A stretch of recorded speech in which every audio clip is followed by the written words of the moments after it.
What's up? What's up, y'all? Lee Boy Live, Lee Boy TV in the building. I'm stream. Hey, it's not very often you get Lee Boy streaming live, man. I'm just looking at myself. I gotta put this down because this is gonna totally throw me off. In fact, this is just a practice session. Not exactly. But go ahead and mute that so we don't get the double talk. But yes, I just watched episode 5 of Bel Air, and I'm here to give you guys a reaction. I want to share with you some of my thoughts about the series, and then yeah, just get used to seeing me live in general because it's what I'm gonna be doing from now on. In fact, let me go ahead and pull up the chat, see if anybody's in here. Nobody's in here yet, but y'all come on through, show your boy some love. Ooh, hey, I'm ready to have some fun in this bitch, though. You know what I'm saying? I ain't come here to play no goddamn games. I came here to have some fun. But yeah, if you're watching, go ahead and invite somebody. Let somebody know that Lee Boy is live. Lee Boy ain't playing no games, but let's go ahead and get to this Bel Air episode 5. So if you guys haven't watched it, it's on Peacock, starring what's the guy's name? Jabari Banks or whatever. He plays Will Smith. Episodes 1 through 4 killer. Nothing raw to say about that, but I ain't gonna lie. I think it's slowing down. I think it's slowing down fast and furious. I think it's going to be difficult for them to keep up this momentum because it just doesn't hit the same as far as the comedy that was in the original Fresh Prince of Bel Air. And that's no real hate towards the show or anything, because I do think the show is amazing, but it just doesn't give you the same feeling. So obviously, if you came there for some laughs, just throw all that out the window because it's not offering much of that, especially in episode 5. It's getting real dark and real serious, real dramatic. Starting with, let's start up with what we seen with Aunt Viv, and she got this guy. This guy, what's the guy's name? The pretty light-skinned boy. Somebody help me in the chat. What's the light-skinned guy's name, man? What's the light-skinned guy's name? Michael Ealy. Look, I didn't even have to look it up. I'm good. Hey, it's all coming back to me. I gotta get used to this going live stuff, gonna get my brain working and stuff. Stay off the weeds. But yeah, so Michael Ealy is in here trying to press on Aunt Viv. He got Uncle Phil on his back. Hey, you better don't be messing around with Jeffrey, Uncle Phil. They coming for your head top. That boy's a shotter. Y'all seen shotters? Anyway, but yeah, Jeffrey don't play no games. But anyway, so he's pressing up on Aunt Viv to get some art inside, and this is spoilers, just so you know, to get some art inside the gallery, and he's literally like pressed up against her, as I would be, because Aunt Viv look good. So do a couple of them anyway. We ain't gonna get on that, but and yeah, he does this little silent auction thing, and Uncle Phil, you can see him getting all nervous and jealous actually, and it's gonna come out that he spent that $20,000 on the silent auction. That's for sure. There's no if, ands, or buts about that. Aunt Viv is gonna whip his ass as soon as she find out that 20,000 came from Uncle Phil. Hopefully y'all seen this, and hopefully I'm not spoiling nothing for y'all, because the truth is I'm not here to do that. I just want to talk more about the tone of the show, which is a lot different. So one thing that I'm definitely missing from the original series going in and watching the remake is Playa Will. Playa Will Smith is nowhere to be found. Nowhere to be found. And I'm not having it. I am not having this simp Willie from Philly in the Billy. That's the building. What is this guy doing? First off, he only got one prospect, and it's already his cousin girl. Who mans is this? Who go behind their cousin like that? Especially the cousin that's letting you stay in their house and not telling your business about you getting caught with a gun and all this. Like, come on, man. You need to have C, as he calls Carlton.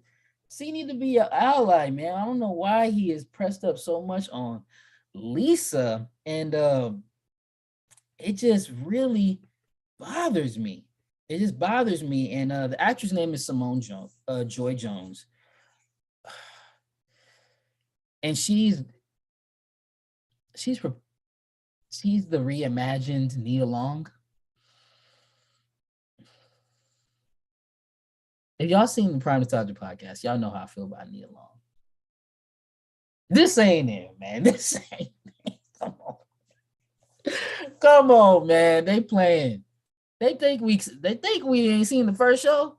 What they thinking, man? Like Will is willing to risk it all. Cause if they find out he going behind Carlton back, they gonna send his ass back to Philly. You can't be doing this silliness, risking all that for Simone. Now Coco Jones, that'd be different. But that's Hillary. That's his cousin. But yeah, man, I'm just kind of struggling with watching Will simp so hard. Because we watched the original show to get the Mac Daddy lessons, to see him weaving in and out between relationships and girls. I mean, Tyra Banks, Nia Long, goddamn Vanessa Williams was on the show, showing them some love. So many, classic beauties from the 90s. And then it's not to be disparaging against Simone. It's just that she's just one. You know what I'm saying? Like, we need options out here. Polygamy is a thing in 2022. You know what I'm saying? Like, but it just doesn't seem to that whole notion, that whole storyline didn't transfer. And then, we see certain things injected in the storylines that are, 2022 approved. We have the relationship that Ashley is trying to cultivate with and she's displaying her LGBT qualities, which is it is commendable how they're telling the story and giving people an outlet to come to their family members, and she's confiding in Hillary. So no, I do appreciate that, but it is definitely an injected storyline agenda that wasn't there before. So it could be off-putting to some, could be a shocker to some, could be inappropriate to some. Not inappropriate to me. I wouldn't go that far. But I do feel like they could have maybe had those type of experiments with a different character. I mean, Ashley's only 12, 13 years old, and the actress is 15. Obviously, I wouldn't know. I'm not gonna sit here and pretend like I would know when you first get those type of feelings, because I'm about 12, 13 years old. I definitely know who I liked. So definitely that. So we ain't gonna pretend like that type of exploration doesn't happen at those ages.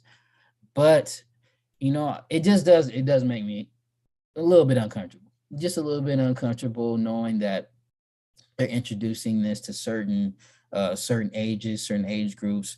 But let's not dwell on that too much. I think we could also talk about some of the darker changes that we've seen with Carlton, because in this episode, that boy go hammer. Okay, that boy was in there tooting and booting and all that. That boy get on. That boy turn, I'm saying? Yee.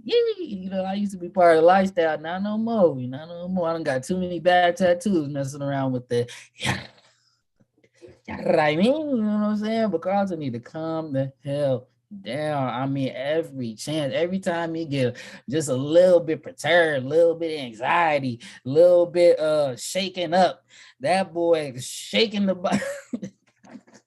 He breaking down the shake. That's what that boy doing. He know how to party. He know how to party. And if you haven't seen it, Carlton dabbles in cocaine use throughout the series. And in this latest episode, he was having some issues with Lisa and Will again. Them hanging out bothers him so much. He had to go get had to take his mind off some things. You know what I'm saying? And so this storyline, I'm not gonna lie, maybe it's because I just relate to it more.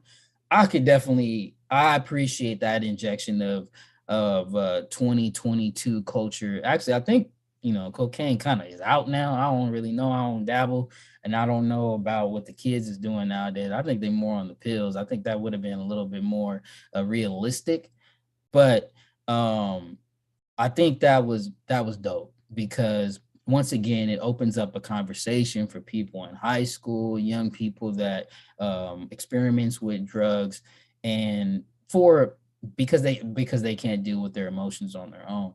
And we see that from Carlton. He's always over the locker and hiding out in the behind locked doors. We seen him get caught by Will, and I was surprised. Did Will know about this from before? I don't remember them talking about this in previous episodes. Although he was suspected to get him set up with the whole drugs in like episode 1 or 2. I thought Will should have been a little bit more shocked when he came in on the session. But he was like, "Oh, I guess I don't know. They didn't explain that part, but." I love that part of the storyline because it bring now that is very realistic, as is Ashley's. I'm not gonna sit here and pretend like that's not a part of what families are facing in modern times. But yeah, I just love that storyline for Carlton, and I love the character in general. In the actor that plays Carlton, I think his name is Ali. Um, and too bad about what's going on with him online, people calling him ugly and him feeling like he has to respond. I mean, if he watches this, which he is not going to be watching this, unless y'all share it. Everybody like, comment, share, all of that. We need some love right here on Lee Boy TV so I could come back. I'm trying to make this a nightly thing because there's so much nostalgia news. I'm in love with nostalgia. But I don't think, Ali, he don't need to be responding to this stuff. He doesn't need to be concerned with people thinking he's ugly, because there's no winning online. There's no winning on the internet. The internet is undefeated. You can't fight them all, sir. You can't fight them all. And you telling people that you ain't ugly, don't make you not ugly. It don't make you not ugly. It makes you desperate. It makes you insecure. It makes you look crazy, but it don't change how you look. And you already shot all these episodes, so you're not going to be able to go back and fix that. I'm telling you, it's the hairline. I mean, we going to keep it real, keep it funky. That boy, just go ahead. What's it called? Keeps. I know I ain't perfect right now. I ain't got chopped up. But go ahead and hit up that keeps early. Make sure you keep everything you got, sir. And get rid of them parts. That don't help. That don't help with the hairline. It's gonna every time you get cut up, it's gonna get pushed back, sir. There's one thing about our culture, Black Americans, FBA. Shout out to my guy Tariq Nasheed. I represent for the FBA. Yeah, we know how to keep a hairline, and part of it for me, I'm all right out here. I'm probably much older than Ali. You can't get cut up so much, man. We can tell you keep your sharp. You know what I'm saying? Make sure you give it a rest on your off season, on your hiatus. Cause yeah, the chop will keep the chop will keep it chopper style. Will keep your shit moving back. And we just want to look out for the brother Ali, making sure he's on his game. But Carlton is actually one of my favorite characters, and I encourage everyone to go back and watch the Prime Nostalgia podcast that we just put out. We talked about reboots. We actually even made our own reboots, our own concepts, and I wanted to redo Thin Line Between Love and Hate. Can y'all imagine that as a TV show? That'd be crazy. But I encourage everyone to go back. I talk about Carlton, how he's one of my favorite characters. I love that scene where Will pops up in front of the school assembly and, Carlton just puts him on blast. Like, he is one of them all lives matter type cats, and it really shows in that scene. I love that scene because it speaks to the dialogue that is actually happening today. And that is the theme of the show. To me, it addresses so many concerns and so many things that people were talking about in the Black community specifically. They hit a lot of the issues that people combat over, and all lives matter church versus Black Lives Matter. Especially it shows up in Philip Banks's campaign. He's running for DA, and he's running into some trouble recently in episode 5. But yeah, man, I mean, it's a good ride. The show is a good ride. Great writing, great casting. I mean, one of the best things about this is casting. I'm not going to be here too long because, like I said, this is just a test. And we're about to record the Prime Nostalgia podcast soon. Make sure you guys go follow that YouTube as well. Oh my God, Prime. The casting is amazing on this show. Probably one of the highlights. I love Aunt Viv, love Carlton. Like I said, Will, I'm still going back and forth with Will. Um, Uncle Phil, I like that they differentiated his look because obviously we seen um first things first, rest in peace, Uncle Phil, that original actor. Is it Avery? I don't want to be wrong about this. We seen him. I think if he looked a lot like the original Philip Banks, it would just bring a different James Avery. So I was right, James Avery. And I mean, I think he has a memorial auditorium at Washington High School in LA, but I'm not sure about that. But yeah, shout out to James Avery's family and rest in peace as well. First things first, rest in peace, Uncle Phil. But yeah, I think if he looked too much like Uncle Phil, would have just brought up so many emotions that people aren't, I don't think, ready to experience. I mean, I hope they do pay some ode to the original Uncle Phil in some way, but if not, that's okay as well. But I like that they switched up the look, and then they did something with the family where everyone is dark skinned, and it made it real consistent in as far as them actually looking like a family. And then also, I believe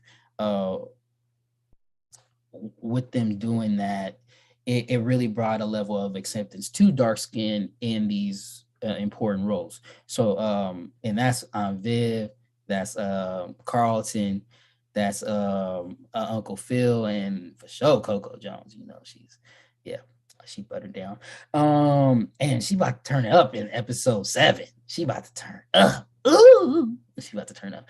And I kept saying episode 5. This is episode 6. Oh, I gotta change the name to the damn thing. But y'all know what this is, man. It's a test. So, but yeah, so I'm looking forward to more and more episodes. I'm looking forward to where they go with this thing. I hope they inject a little bit more comedy because I think Will is just not. He's just not strong enough to carry the comedy portion on his own. We need some more Jazz to be around. We need to see Jazz get thrown out the house. They haven't done that yet. We definitely need that. And I love the character Jazz. That's another guy I like. But yeah, if you guys have some different opinions about episode 6, hopefully I could change the name about this. Y'all, I'm trying here. This is the first time around. I only did about 5-10 minutes. But I'm gonna be your boy about to be a pro goddamn YouTuber out here because gas prices going crazy. Y'all need y'all support. I need y'all. Y'all know I drive an Expedition. I got a big family. Okay, lots of strollers. So yeah, I need y'all to hit that. Am I eligible for a super chat? I think I got to get 1,000 subscribers. It's gonna happen soon, so y'all don't worry about that. But anyway, if you guys have dissenting opinions, if you think I'm just totally off base, please get in the comments. Please show some hate, show some love. I don't care at this point. I just need some engagement. All right. So yes, share this. Tell everybody that Leon Leeboy Frierson is out here giving reactions. In fact, I'm going to be starting doing some reaction videos as well. That's probably my favorite thing to do. And I've been inspired by my guy Reese. That guy's a beast. Also O'Shea Duke Jackson, all those guys. So I'm here, y'all. Black Manosphere. I don't know if that's the way to go, but that's what I'll be watching. So, I'm gonna just fall in line. And if y'all, show me some love on the podcast, follow me at LeeBoy TV on all socials, also LeeBoyTV.com. And I will be back weekly with my reactions to Bel Air. Y'all, peace.